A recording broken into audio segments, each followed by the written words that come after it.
અને હવે વાત કરીએ બનાસકાંઠાની તો બનાસકાંઠાના લાખણી પંથકમાં વરસાદ નોંધાયો છે। કોમ્પ્લેક્સના બોરાની દુકાનોમાં પાણી ઘૂસી ગયા છે। દુકાનોમાં ઢીંચણસમાં પાણી ઘૂસતા હાલાકી લોકો ભોગવી રહ્યા છે। તો બનાસકાંઠાના લાખણી પંથકમાં થયેલા વરસાદને પગલે બજારોમાં પાણી જ પાણી જોવા મળી રહ્યા છે। લાખણીમાં ગતરોજ પણ વરસાદ વરસ્યો હતો। આજે પણ 1 થી 1.5 ઇંચ જેટલો વરસાદ નોંધાયો છે। 1.5 ઇંચ જેટલો વરસાદ વરસતા લાખણીના તમામ વિસ્તારોમાં પાણી ફરી વળ્યા છે। વધુ અપડેટ સાથે સંવાદદાતા ધવલ જોશી અમારી સાથે જોડાયા છે।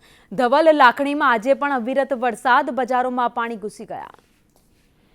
ભાવિની ચોક્કસથી વાત કરવામાં આવે તો બનાસકાંઠા જિલ્લામાં સતત બીજે દિવસે પણ મેઘમહેર યથાવત છે। ક્યાંક ધીમી ધારે તો ક્યાંક ધોધમાર વરસાદ છે તે થઈ રહ્યો છે ને તે મુજબ જ બનાસકાંઠાના લાખણી પંથકમાં વહેલી સવારે જે પ્રકારે ધોધમાર વરસાદ થયો ને આ ધોધમાર વરસાદના પાણી છે તે લાખણીની બજારોમાં ફરી વળ્યા છે। લાખણીની બજારોમાં જે કોમ્પ્લેક્સ આવેલા છે ને કોમ્પ્લેક્સની બોયરાની દુકાનોમાં ઢીંચણસમાં પાણી ભરાતા વેપારીઓને નુકસાન ભોગવવાનો વારો આવ્યો છે। મહત્વની વાત છે કે ચોમાસા અગાઉ તંત્ર પ્રી મોન્સૂન પ્લાનની કામગીરી હાથ ધરતું હોય છે, પરંતુ જે પ્રકારે વરસાદી પાણી ભરાયા છે અને જે દુકાનોની અંદર પાણી ઘૂસ્યા છે તેને જ કારણે ક્યાંક ને ક્યાંક તંત્રની પ્રી મોન્સૂન પ્લાનની પોલ છે તે ખુલી ગઈ છે। મહત્વની વાત છે કે લાખણી બજારમાં જે પ્રકારે નદીઓ વહેતી હોય તેવા દ્રશ્યો છે તે અત્યારે આ સામાન્ય વરસાદમાં જોવા મળી રહ્યા છે।